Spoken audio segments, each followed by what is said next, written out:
Now, we gotta talk about another crazy campus censorship story. Because this college just silenced a detransitioner who wanted to speak about their experience leaving the transgender movement. This key story is being highlighted by my friends over at FIRE, the Foundation for Individual Rights and Expression, where, disclosure, I do some consulting work. They report that the free speech promises are out of tune at Berklee College of Music after that indefinitely postponed event featuring detransitioner awareness. Dylan Lasky reports that administrators have postponed the event following backlash from the campus community.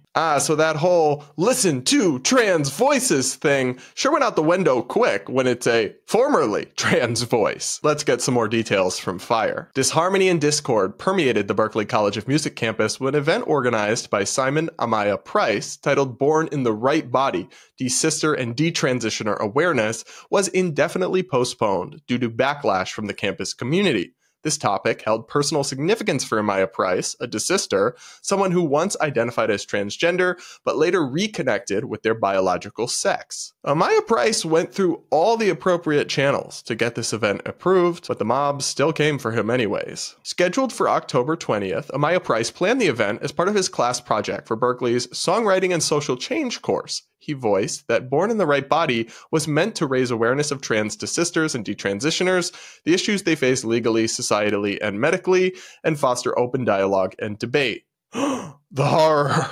This clearly sounds like a hate event. Basically the KKK. Amaya Price even went to Berklee's Office of Diversity and Inclusion for funding for the event. On October 15th, he got it, along with permission to use the office's logo in marketing materials. But once Amaya Price began advertising, things quickly took a turn for the worse. So clearly, the event wasn't that bad if the frickin' DEI office approved it. But then came the on-campus outrage and the online mob campaign. Individuals on Instagram said they were going to throw expired groceries at him, demanded that he be kicked out of the school, and told him he should be, quote, scared to host the event. Well, don't they sound lovely?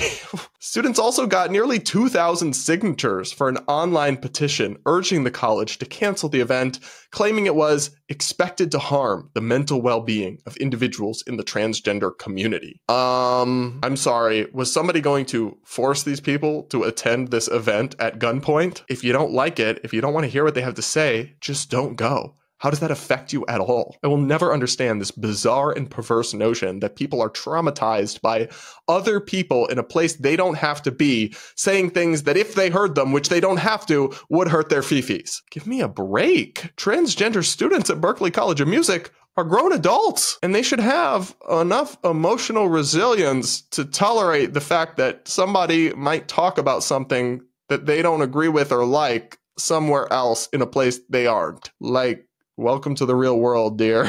And also, detransitioner awareness is not even inherently anti-trans. Like, detransitioners exist and are real and are valid, and maybe this event, I don't know the specifics of it, maybe it was going to be anti-trans in some way, but I'm not going to assume that. Regardless, though, just talking about the experiences of detransitioners and the struggles they face in the medical system and the lack of awareness about their plight, all of that, even if you're a pro-trans person, seems perfectly compatible with that it's not for everyone and some people are failed by the system. But no, even mentioning this possibility gets you attacked viciously by the trans community, which, or at least activists and online transgender crowds, right? I don't want to say all trans people attack detransitioners. That's not true. Many, including my friends, actually uplift them and try to help them. But the online activist trans community viciously attacks these people just for speaking about their experience. And all this from the speak your truth crowd, like, until it's inconvenient, I guess. Now, the fact that students threw a little fit and a temper tantrum and tried to get this event canceled doesn't surprise me. And frankly, doesn't even work me up that much because it's just a day that ends in Y on an American college campus these days, unfortunately. What maddens me is that administrators caved to this lunacy. On October 17th, Amaya Price met with Berklee Vice President and Executive Director Ron Savage, who recommended postponing the event for safety reasons and promised to help Amaya Price find a different venue. Oh, so caving to violent mobs and threats. Nice job. But it actually gets worse. Instead, the Office of Diversity and Inclusion posted to its Instagram that the event will no longer take place as planned and will not be sponsored by the office. Then, on October 21, the event was indefinitely postponed, aka canceled, censored, banned. All this at a college that, while it is a private institution, not a public government school that's technically bound by the First Amendment, does still promise its students freedom of expression and open debate. As Fire reports, according to its standards of conduct, one of Berkeley's fundamental values is respecting the creative expression of all. Berkeley also makes clear that it does not engage in censorship nor obstruct the free exchange of ideas. Yeah, so much for that, I guess. Nevertheless, by placing alleged safety concerns without even citing or addressing specific threats over its commitment to free expression, the school did just that. By permitting a contentious event only so long as it does not upset campus members, the administration is allowing a heckler's veto due to the potential for disturbance. Yeah, this warning from Fire is exactly right.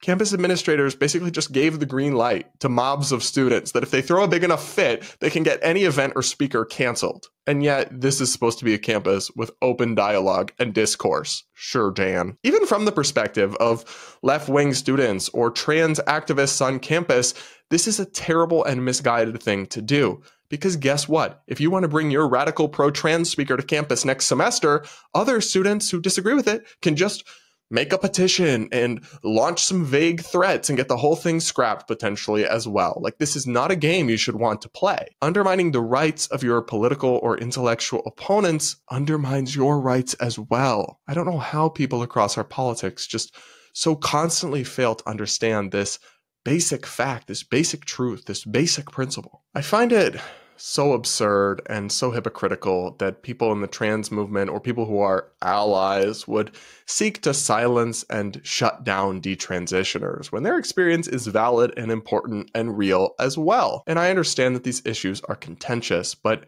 we're not going to get any closer to the truth or finding some sort of compromise or reasonable position on this stuff unless we have open discourse and debate. If extremists on one side try to shout down, cancel, or censor the opposition, that opposition isn't going to go away. It's just going to go exist in more extreme echo chambers and come back with a vengeance and an even more extreme version. This whole thing is such a disaster, and frankly, I'm not convinced that private colleges should be allowed to do this and still receive all the massive taxpayer funding that they do. Obviously, they are private institutions, so if they want to censor their students, technically that's their right. But it wouldn't be unreasonable, in my view, for us to attach some sort of protections or guarantees for free speech to federal funding for higher education and say, hey, you can take this money or you cannot. And there are some colleges like Liberty, like Hillsdale, a couple that don't take any federal funding, I believe. But if you take the money, you have to respect your students' basic civil rights, their basic human right to freedom of expression. I don't know.